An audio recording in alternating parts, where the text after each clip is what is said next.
ত্রয়োদশ জাতীয় সংসদ নির্বাচনে প্রবাসীদের ভোটাধিকার নিশ্চিত করতে ভোটিং পদ্ধতি নিয়ে কাজ করছে নির্বাচন কমিশন। আলোচনায় আসে পোস্টাল, অনলাইন ও প্রক্সি ভোট। শুরু থেকে বর্তমান কমিশন প্রক্সি ভোটকেই বেশি কার্যকর বলে আসছে। প্রক্সি হিসাবে একজন ব্যক্তি তার মনোনীত কোনো ব্যক্তির দ্বারা ভোটাধিকার প্রয়োগ করতে পারবেন। চূড়ান্ত পদ্ধতি নির্ধারণে অংশীজনদের সঙ্গে কর্মশালা করছে নির্বাচন কমিশন। এপ্রিলের শুরুতেই কারিগরি বিশেষজ্ঞদের দলের সঙ্গেও হয়েছে কর্মশালা।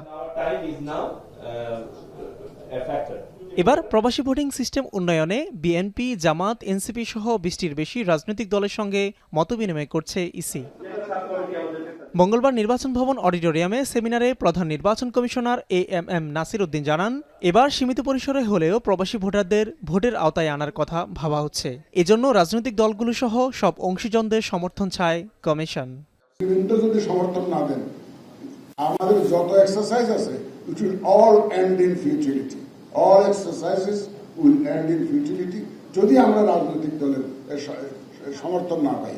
কারণ এই সমস্ত কাজে আউট অফ কান্ট্রি ভোটিং এ একটা ধরনের সিম্পলিসিটি যেমন ইম্পর্টেন্ট, তারপরে আইন কানুনের পরিবর্তন যাতে যথাসম্ভব কম করতে হয়, কস্ট ইফেক্টিভ যাতে হয় এবং মানুষের ট্রাস্ট যাতে থাকে, এগুলো সব এনশিওর করে আমাদেরকে আগাতে হবে। প্রায় 4 ঘন্টার বেশি সময় চলা সভা শেষে গণমাধ্যমের সাথে কথা বলেন রাজনৈতিক দলগুলো। এ সময় গণ অধিকার পরিষদ প্রবাসীদের ভোটিংয়ের 3টি পদ্ধতিকেই ত্রুটিপূর্ণ বলে মত দেয়।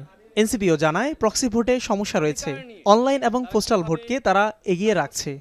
এই 3টা পদ্ধতির মধ্যে সবথেকে সহজ এবং মোটামুটি রিলায়েবল হলো প্রক্সি পদ্ধতি।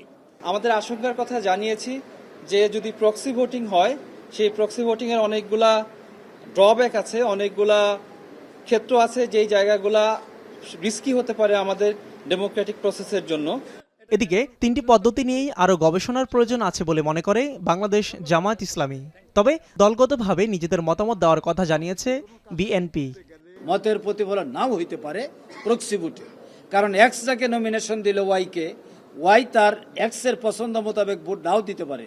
সেই ক্ষেত্রে একটা প্রশ্ন থেকে যায়, এটার মীমাংসা কিভাবে হবে, এটার একটা পদ্ধতি আমাদের আবিষ্কার করতে হবে। যেই প্রস্তাবটা সবচেয়ে কার্যকর হবে, সবচেয়ে গ্রহণযোগ্য হবে, সবচেয়ে আধুনিক হবে, বাস্তবায়নযোগ্য হবে এবং সবচেয়ে সাশ্রয়ী হবে, সহজলভ্য, সহজবোধ্য, এরকম একটা প্রস্তাব আমরা আমাদের দলের পক্ষ থেকে করব। আগামী 15 মে এর মধ্যে রাজনৈতিক দলগুলোকে তাদের প্রস্তাবনা দেওয়ার আহ্বান জানিয়েছে নির্বাচন কমিশন। মিয়া আমিরুল, এখন, ঢাকা। একনল হ্যান্ড ওয়াশ 100% প্যারাবেন ফ্রি, তাই নিরাপদ হাতের জন্য আস্থা রাখুন একনলে।